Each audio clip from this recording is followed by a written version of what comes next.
Can you tell us a little bit more about the journey you've been on that's helped you to kind of build a business model for this business that you think has, set it up really well to be successful? Sure. I mean, we spoke a little bit before. We've got a sort of podcast we've started. We've done first episode of and not released or anything like that, but it's called Josh and Steve's Epic Bizzo Fails. And it's a real focus on all the stuff we failed at, which is just so much, endless failing. I think Tony Robbins said something about if you want to, and he wouldn't be the first guy to say, if you want to increase your rate of success, quadruple your rate of failure. Yeah.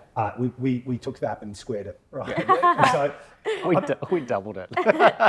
Look, I think there's just so many lessons in the way from the commercial ones, doing business internationally, that's problematic. That can be problematic.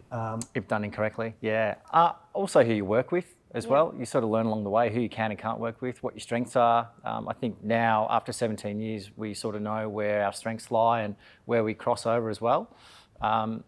Steve knows I'll be 10 minutes late. Okay. That's why I book his meetings early so he gets them on time. Well, you both arrived on time today. Precisely.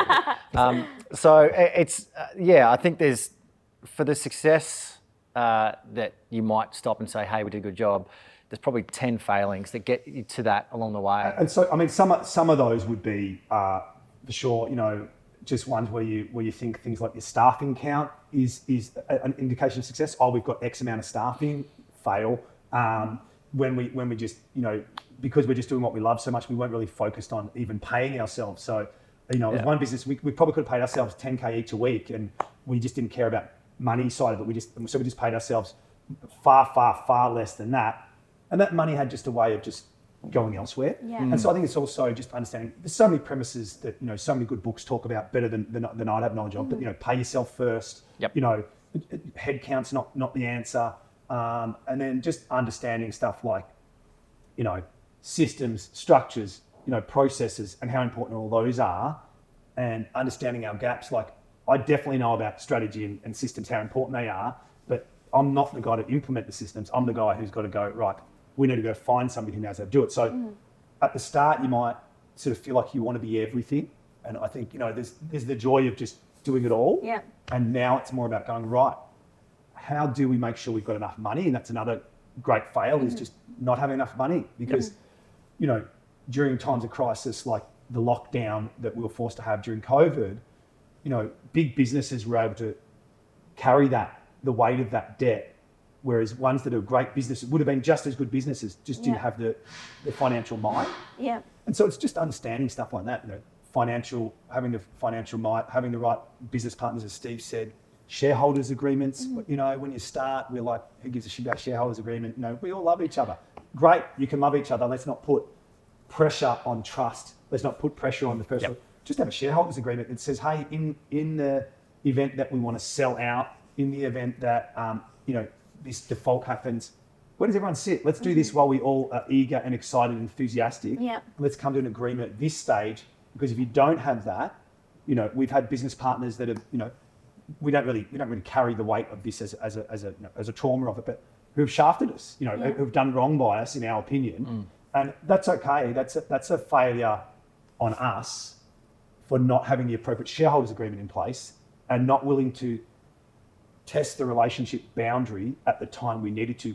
Yeah, and I always say that contracts are in place not for when things are going well, but for when things aren't going well. Yeah. And you never really anticipate that, right? 100%. But that's a really important lesson. I mean, I'm sure you would have. I mean, your business sounds super successful, and you've done an amazing job at growing this, epic, sprawling business of 650 staff and that sort of stuff. So imagine got a treasure chest of war stories in there. Yeah. We all do, don't we? Contracts everywhere. Yeah. And also imagine though you were just relying on like, we're all mates here. Yeah. But that's what you do when you're young as well in business. I think you just think you know it all and you go for it, right? And that's, as you get older, you ask a few more questions, you test out your model a bit more. Yeah. So that's what we've done. So before we got to Ballers, we went to Simon and said, what do you think? You've done it.